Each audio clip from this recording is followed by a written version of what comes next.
Hi everyone, চলে এলাম আবার একটা নতুন ভিডিও নিয়ে। আজকের ভিডিওতে তোমাদের সাথে আমি একটা রেসিপি শেয়ার করব। সেটা হলো চিকেন বিরিয়ানির একটি রেসিপি। বিরিয়ানিটা অনেকেই অনেক রকম প্রসেসে করে থাকে, তবে আজকে আমি দেখাবো যে আমি কোন প্রসেসে করি। তো ফার্স্টে ম্যারিনেশন করব চিকেনটাকে। চিকেন ম্যারিনেট করার জন্য আমি এখানে হাফ কাপ মতো টক দই নিয়েছি, সেটাকে খুব ভালোভাবে ফেটিয়ে নিয়েছি। তারপরে এর মধ্যে দিলাম আদা, রসুন আর কাঁচা লঙ্কা বাটা। তারপর এতে দিয়ে দিলাম 1 চামচ মতো জিরে গুঁড়ো আর 1 চামচ মতো দিলাম ধনে গুঁড়ো।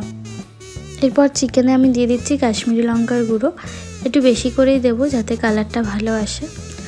আর দেবো সামান্য হলুদ।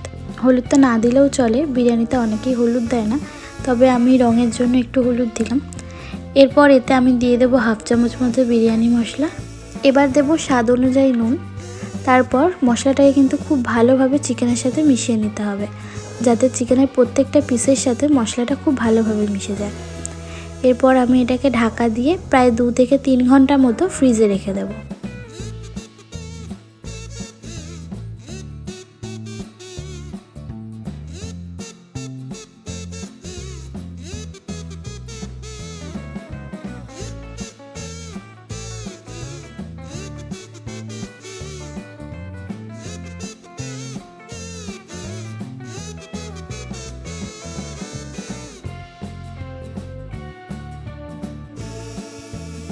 বিরিয়ানি করার সময় কিন্তু চালটাও খুব ম্যাটার করে। যত ভালো কোয়ালিটির চাল হবে বিরিয়ানি কিন্তু তত সুন্দর হয়। তো আমি আজকে ফরচুনের এই বাসমতি রাইসটা ইউজ করছি। চালটাকে আগে আমি পরিষ্কার করে ধুয়ে নেব। ধুয়ে তারপরে আমি চালটাকে প্রায় 30 মিনিট মতো ভিজিয়ে রাখবো।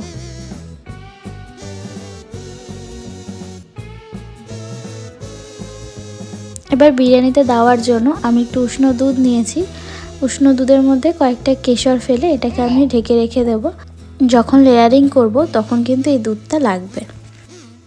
এরপর বেরেস্তা বানিয়ে নেব। তো কড়াই গরম হয়ে গেছে, দিয়ে দিচ্ছি তেল। তেলটাকে গরম করে নিয়ে আমি এর মধ্যে কেটে রাখা পেঁয়াজগুলো দিয়ে দেব।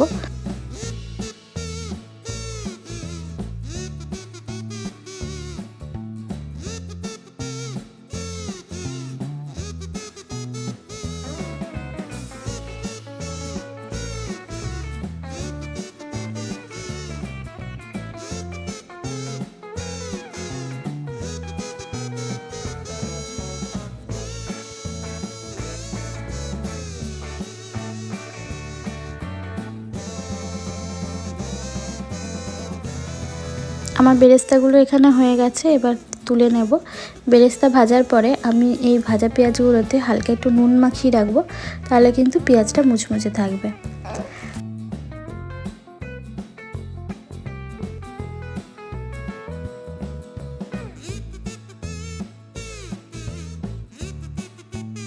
আমি ওই বেরেস্তা ভাজার তেলে এবার আলুগুলোকে ভেজে নেব। এই আলুগুলোকে আমি সামান্য একটু হলুদ দিয়ে আগে থেকে সিদ্ধ করে রেখেছিলাম। এবার আমি এগুলোকে ভেজে নেব। বিরিয়ানির আলুটা না ভাজলেও চলে, তবে আমি একটু ভেজে নিই।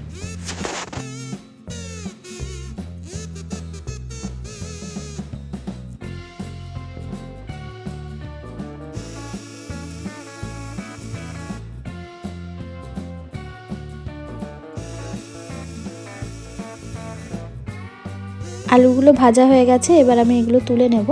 তো আমি কিন্তু আলুগুলো খুব বেশি ভাজিনি। এবার আমি ওই একই তেলে চিকেনটাকে বসিয়ে দেব। তো আমি কিন্তু আর তেল নিইনি, যা তেল আছে ওই তেলেই চিকেনটাকে করব।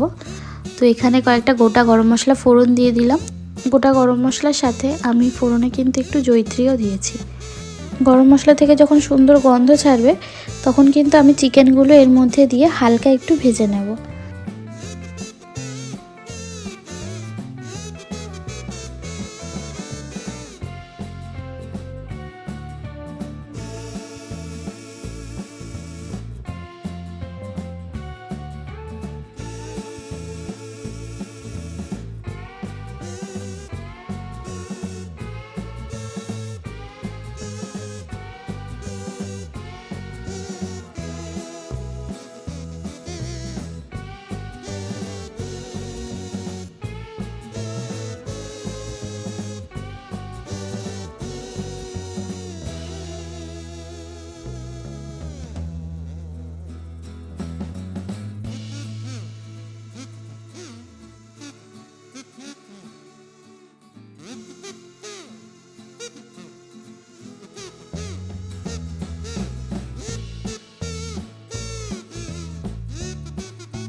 চিকেনগুলো উল্টে পাল্টে একটু ভেজে নিয়েছি, কালারটা দেখো হালকা একটু চেঞ্জ হয়ে গেছে। এরপর ম্যারিনেট করার যে মশলাটা ছিল সেই মশলাটা আমি এতে দিয়ে দিচ্ছি। মশলাটা দেওয়ার পর কিন্তু চিকেনটা খুব ভালোভাবে কষিয়ে নেব। আর চিকেনে কিন্তু আমি কোনো জল অ্যাড করি না, মিডিয়াম স্টিমে দিয়ে আমি চিকেনটাকে কষিয়ে নেব। আর যেহেতু অনেকক্ষণ চিকেনটা ম্যারিনেট করা ছিল, চিকেনটা কিন্তু তাড়াতাড়ি সিদ্ধ হয়ে যাবে। তো চিকেনের মধ্যে আমি আর একটু কাশ্মীরি লঙ্কার গুঁড়ো দিয়ে দিলাম, যাতে চিকেনের কালারটা সুন্দর আসে। তো মিডিয়াম ফ্লেমে আমি চিকেনটাকে কষাতে থাকি আর চিকেনটা এদিকে হতে থাকুক। ততক্ষণে চলো ভাতের জন্য আমরা একটা পুটলি রেডি করে নিই। তো ভাতটার জন্য আমি একটা পুটলি রেডি করছি। এর মধ্যে আমি গরম মশলাগুলো দেব। তো গরম মশলার মধ্যে নিচ্ছি 2টো দারচিনি, 2টো এলাচ, শাহ জিরে, লবঙ্গ, জায়ফল আর জয়িত্রী। এগুলো এমনিও দিতে পারো জলের মধ্যে, কিন্তু আমি পুটুলির মধ্যে দিই, কারণ বিরিয়ানি খাওয়ার সময় ওই গোটা গরম মশলাগুলো মুখে পড়লে ভীষণ বাজে লাগে। তো ভাতের জল বসিয়ে দিয়েছি আর বেশ অনেকটা পরিমাণে লবণ দিয়ে দিচ্ছি, যাতে ভাতের জলটা নোনতা হয়ে যায় সেরকমভাবে কিন্তু লবণ দিতে হবে। এবার এর মধ্যে পুটুলিটা দিয়ে দিচ্ছি আর জল ফুটে এলে কিন্তু তারপরে চালটা দিয়ে দেবো।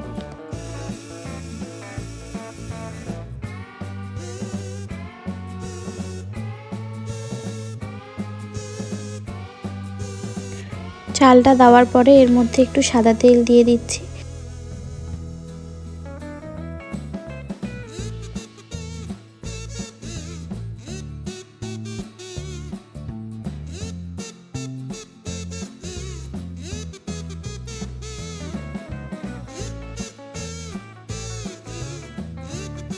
আর এদিকে কিন্তু আমাদের বিরিয়ানির চিকেন একদম রেডি। তো চিকেনটাকে নামানোর আগে কিন্তু আমি এর মধ্যে একটু কেওড়ার জল দিয়ে নেব।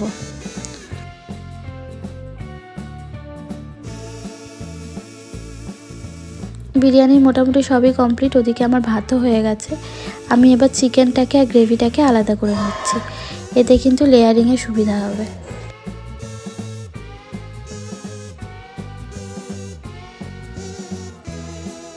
এবার দুধটাকে রেডি করব।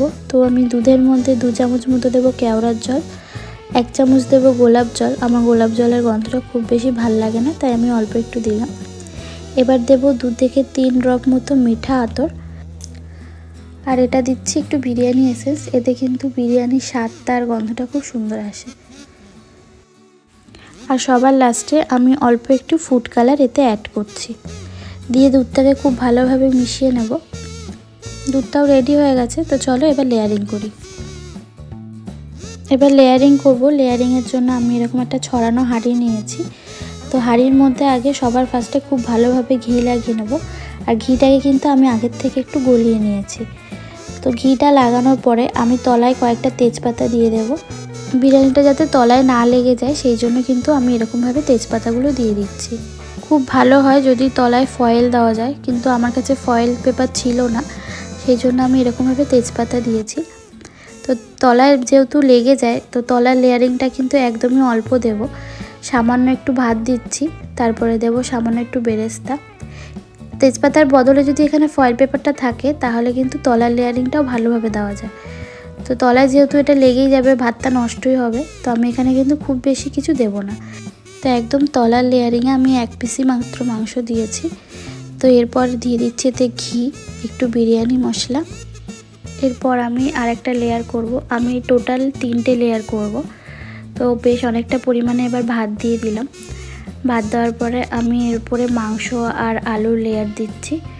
এবার দিয়ে দেবো এতে বেরেস্তা, আর আলাদা করে গ্রেভিটা যে তুলে রেখেছিলাম সেই গ্রেভিটা অল্প একটু দিয়ে দিচ্ছি। এরপর এতে দিচ্ছি দুধ, গলানো ঘি, তারপরে দিচ্ছি বিরিয়ানি মশলা, তারপর আবার লেয়ারিংয়ের জন্য ভাত দিয়ে দিচ্ছি। আমি কিন্তু এরকমভাবে এক একটা করে লেয়ার করে নেব।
আর এটা হচ্ছে লাস্ট লেয়ার। লাস্ট লেয়ারে আমি দিচ্ছি সামান্য একটু গ্রেভি, আর যে ডিম সিদ্ধগুলো করে রেখেছিলাম সেই ডিম সিদ্ধগুলো দিলাম, আর একটা মাত্র আলু দিলাম।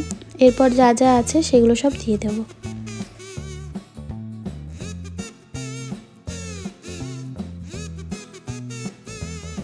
লেয়ারিং কমপ্লিট হয়ে গেছে, এবার হাঁড়িটাকে আটকাবো। তো হাঁড়ি আটকানোর আগে আমি হাঁড়ির মুখে একটু আটা দিয়ে নিচ্ছি। আটা দিয়ে নেব যাতে একটু ভেতরের হাওয়া বাইরে না যায়, যাতে একদম পুরো এয়ার টাইট হয়ে যায়।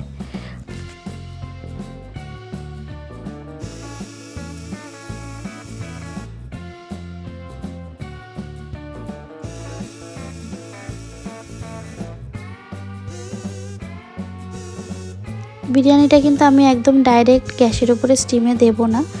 তো আমি একটা তাওয়া আগে থেকে প্রিহিট করে নিয়েছি, তারপরে হাঁড়িটা বসালাম, আর হাঁড়িটার উপরে এরকম ভারী একটা জিনিস চাপিয়ে দিলাম। এরপর আমি এটাকে প্রায় 30 থেকে 35 মিনিট মতো স্টিমে রেখে দেব। 35 মিনিট পরে আমি ঢাকনাটা খুললাম, আটাগুলো সব সরিয়ে দিয়েছি। এই হচ্ছে আমার বিরিয়ানি।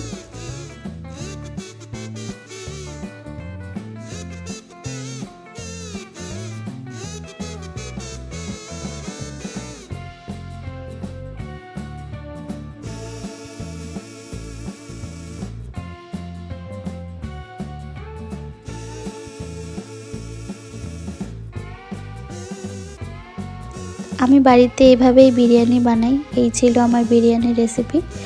তোমাদের যদি রেসিপিটা দেখে ভালো লাগে অবশ্যই কিন্তু ট্রাই করো, আশা করি তোমাদের খেতেও ভালো লাগবে। আর যদি তোমরা বাড়িতে ট্রাই করো আমাকে কিন্তু কমেন্ট করে অবশ্যই জানিও যে তোমাদের বিরিয়ানিটা কেমন লেগেছিল। আর আমি বিরিয়ানির সাথে রায়তা সার্ভ করেছিলাম। রায়তাটা কিন্তু বিরিয়ানির সাথে খেতে বেশ ভালোই লাগে। তো চলো, আজকের মতো ভিডিওটা এইটুকুই। তোমাদের রেসিপিটা কেমন লাগলো কমেন্টে কিন্তু অবশ্যই জানিও। ভালো লাগলে একটা লাইক করে দিও। দেখা হবে আবার নেক্সট ব্লগে। সবাই সুস্থ থেকো, ভালো থেকো।